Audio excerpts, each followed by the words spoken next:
Top quality और consistent performance के लिए सिर्फ सिल्वर पंप्स। टॉप क्वालिटी और कंसिस्टेंट परफॉर्मेंस के लिए सिर्फ सिल्वर पंप्स, नाम याद रखना। IPL ची यंदाची विजेती टीम RCBचं बंगळुरू शहरामध्ये जेतेपद पटकावल्यानंतर सेलिब्रेशन करताना चिन्नास्वामी स्टेडियमच्या बाहेर काल चिंगराचिंगरी जी आहे ती मोठ्या प्रमाणावरती झाली आणि चिंगराचिंगरीमध्ये जवळपास 11 जणांचा दुर्दैवी मृत्यू जो आहे तो झालेला आहे।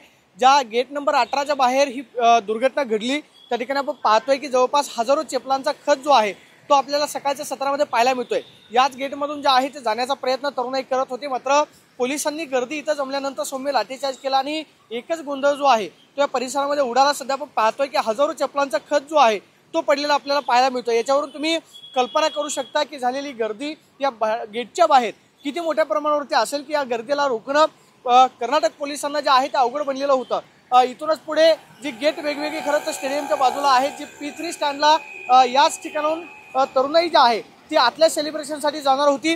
याच ठिकाणी बॅरिकेटिंग जे आहे ते तुटलं आणि त्यानंतर गोंधळाची परिस्थिती निर्माण झाली। सध्या आपण पाहतोय की हे तुटलेलं बॅरिकेटिंग आपल्याला पाहायला मिळतंय।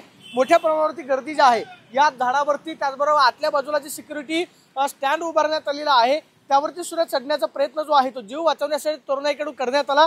मात्र आपण पाहतोय की हजारो चपलांचा खच जो आहे तो सकाळच्या सत्रामध्ये आपल्याला पाहायला मिळतो। यावरून तुम्ही कल्पना करू शकता की या ठिकाणी जमलेली गर्दी किती मोठ्या प्रमाणावरती असेल। या गर्दीमध्ये जे आहे ते प्रत्येकाला श्वास घेणं अवघड बनलेलं होतं।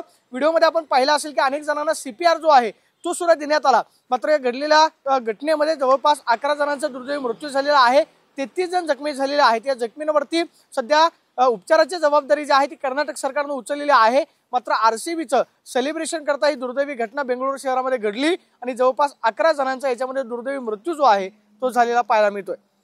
कॅमेरावर प्रदीप कापसे, TV9 मराठी, बंगळुरू।